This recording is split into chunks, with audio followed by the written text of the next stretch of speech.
Really? It comes down to this? Let's get into it.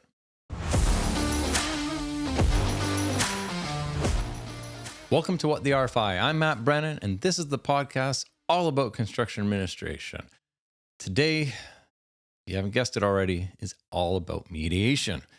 So it's not a fun topic. Let's just be honest with it. Hopefully you never have to ever go through this. But it is needed, unfortunately. Okay?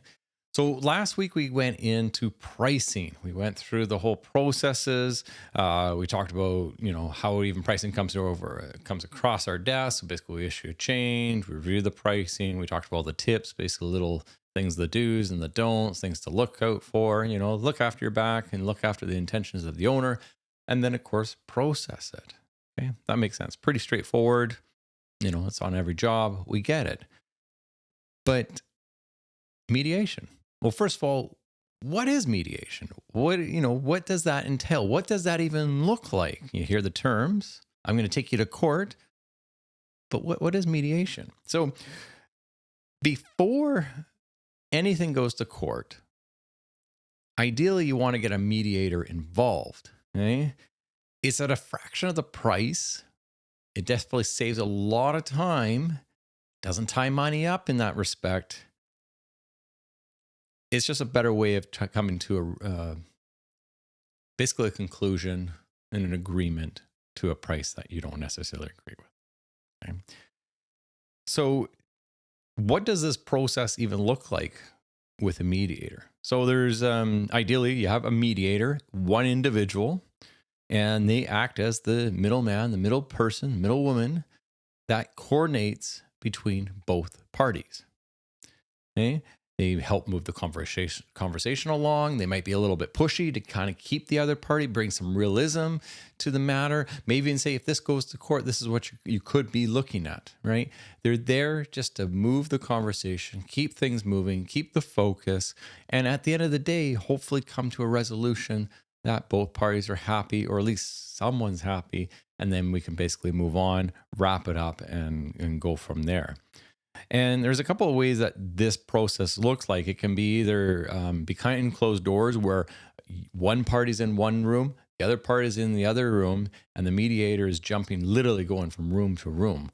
It can also be virtually as well. With today's world of Zoom, they can literally just be in a Zoom room going from room to room, and that's pretty straightforward. You don't even need to be in person. And honestly, why would you? It doesn't make any sense. There is the other type of mediation where you are sitting, both parties and the mediator is literally sitting in between them at the table, and they are going back and forth. And it can be challenging. Emotions can get flared. We're going to get into those details as we kind of dive through this. But before we even get to there, we're talking mediator, how do we even get to this point? What mess did we create to get here? Well, let's back it up. If you issued a proposed change, right? You issued hey, I want to move this wall. You got pricing, you reviewed it. And if you didn't like the pricing, well, then just don't go ahead with the change. No issue. You're not going to see a mediator from that. Okay.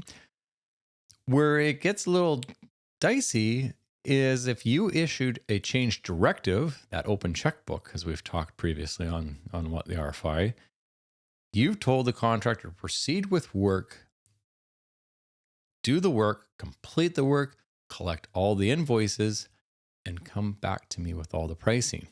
Sounds great. When it comes to earthworks, that's kind of what you have to do. There's just too many unknowns in respect to that. You can't predict it. You can't price it out, because one moment it could be bad soils, the next moment it could be good soils, and then back to the bad soils. We don't know. So when you've issued a change directive, that's where you unfortunately just got to wait till the work gets completed. The bills have been received, the pricings are received. We've got quantities now. Where'd all this lie, right? Where does it all come into place? Okay. And the thing is, you get this pricing and you look at it and you go, not a chance. You didn't take out this many trucks to, wrap up the site. I had my geotech on site. He said you only took out half the trucks. So this isn't a lie. This isn't working. This price is not efficient. What's going on? Well, we had trucks on the weekends too. Your geotech wasn't here. He was only here for half the time.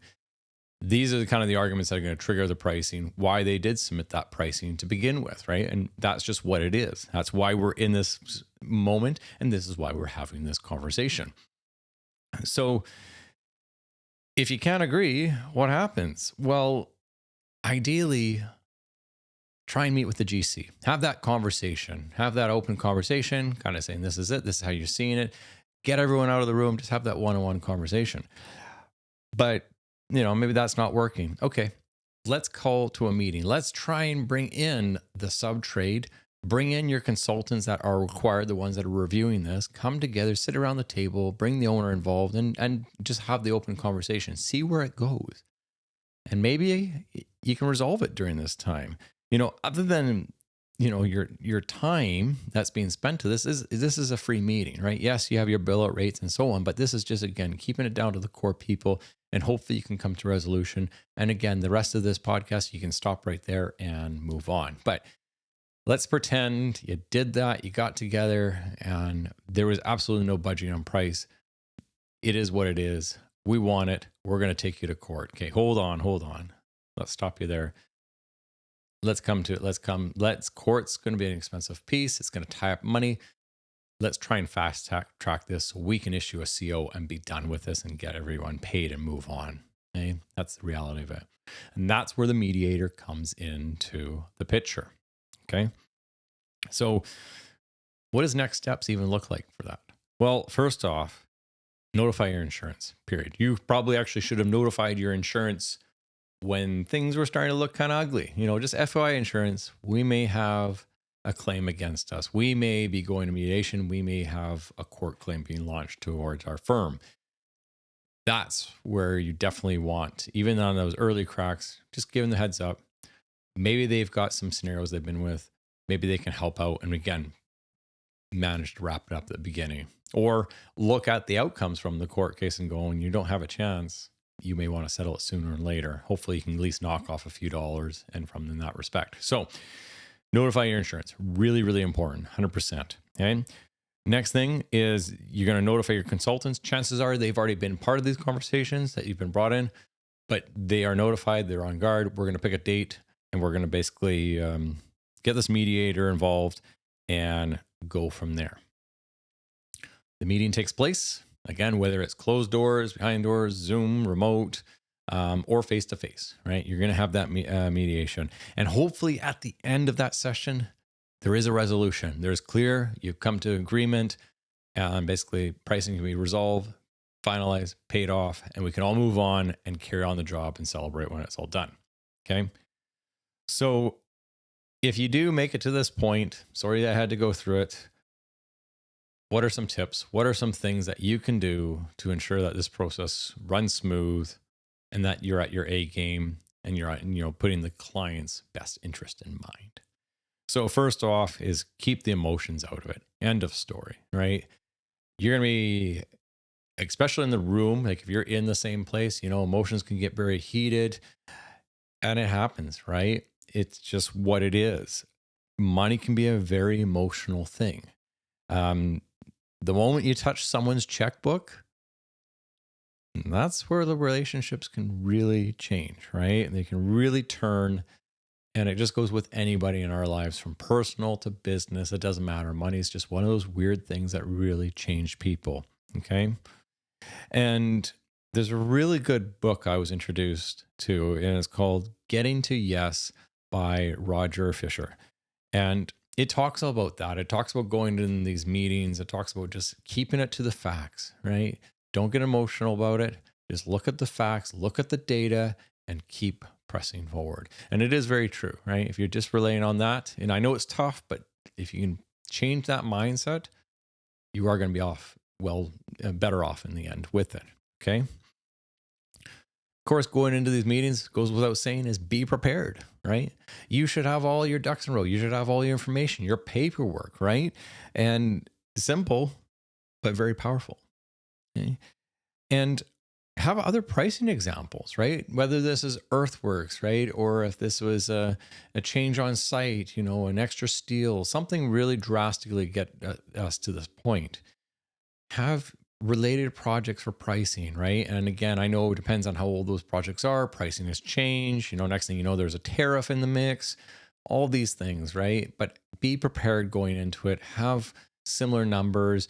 Even again, mentorship, talk to some of your old colleagues, your architectural friends, talk about people in other companies, there should be a safe place where you can go and kind of pick their brains before getting to this point. Okay. And, again, something that goes without saying, but rest well the night before this happens, because it's going to be a tiring day. It's going to be a day where you are going to be worn down. That's what the whole goal is sometimes is these events, is just to wear the other person down so they can just kind of accept and move on and go. And sometimes that, unfortunately, does not bring you a good deal at the end of the day. Okay. And ultimately, going into this, you need to know your exit plan. What is the plan? Where do we hope this to see? Of course, we see that it resolving, but where do we see in the numbers? Is this a $50,000 change? Is it a $100,000 change? Or are we talking, in the millions, right? Totally different games when the higher the stakes in that respect, right? But have an exit plan. Where are you willing to settle with it? Where are you willing to let this go? And of course, this is a conversation you will have with the owner beforehand as well. Okay? And, if we're talking like a $50,000 change, right? Look at what the mediation is costing. Look at what's your times the costing, right?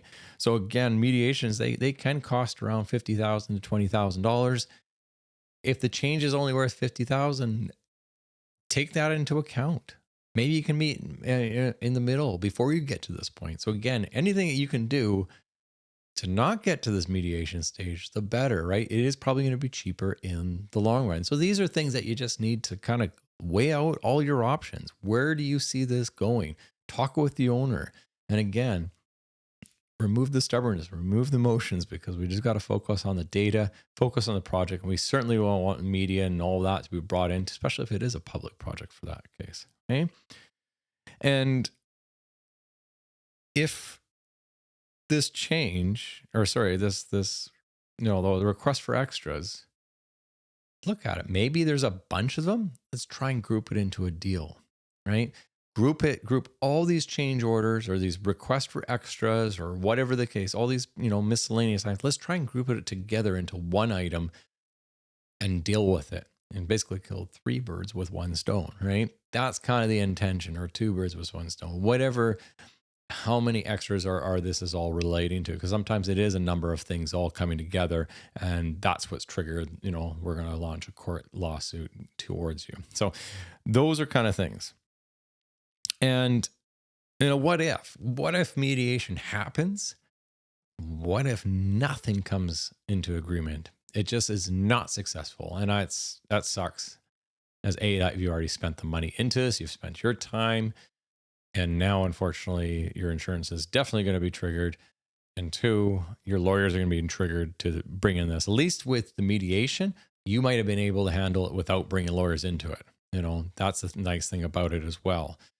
You can have lawyers present there, depends on what it is. But usually, the architect, the owner, the contractor, and again, the subconsultants to basically put their way in and their comments and their backup towards it. You can do that on your own, saving, $1,000. Once you bring a lawyer into it, you're looking at $450 per hour. And now we've got court costs. That's what it might have to be. Maybe you have to physically go to court and put that out. And that's, like I said, that's the end of the day, right? But yeah, and the other thing with court is we've been touching on, but the reality is when it goes to court, money's just tied up. And I think those are points to bring up to your subcontractor, GC, saying, look, if you're going to take us to court, money could be tied up in this project for a few years. Mediation means once we've come to an agreement, money's paid out, everyone can walk away happy and move on with their lives in that respect. Court's going to tie it up. So all these things to take into consideration, all different tactics to kind of, bring to the table, again, before that mediation, at mediation, and so on. But in the end, with all this, mediation is a tool to use before you go to court. End of story, right? It does help. It does alleviate. It does cost a fraction of what the court costs, as we've already kind of gone over. And ultimately, let's try and resolve this before it gets anywhere. So what do I mean by this? Well, the reason we've got this going to mediation is because there's a reason behind it. If it's earthworks and we issued a change, a CD, then fair enough. We just, there's nothing that we could do, in respect to that. But sometimes mediation happens because of something that you, your firm, your consultants have been doing. Maybe you haven't been responding on time. The contractor issues a delay claim. Now you're getting into fights and that kind of stuff. Again, mediation can come into that as well. But the thing is, respond on time, respond to your RFIs on time, look at your shop drawings, respond and return them to the contractor, keep your logs, log all this data with it, be organized, as we've kind of talked throughout this podcast, right? Having your CA logs, noting, I don't care if you're doing an Excel or you're using a program like Part 3 or some other kind of tracking. Be cautious of tracking it through Procore. I know I hear every day that architects, well, they just use what the contractors use in Procore. Well, that's not your data, guys. Get back to your own data, log it yourself, because these are the times where you want to have that and be prepared. But concluding to this, just be active, be proactive, and hopefully it never gets to this point. And hopefully you never have to deal with this. And doing that, it doesn't put a name on you, but yeah, do what you can, be fair and reasonable, be proactive, keep the emotions out of it, and just be true to yourself. So that wraps up this episode. Not really a fun one. We'll bring it back. We'll bring the life back into the next one, and we'll go from there. But of course, in the meantime, architects keep designing and contractors keep making those plans reality. We'll see you on the next one.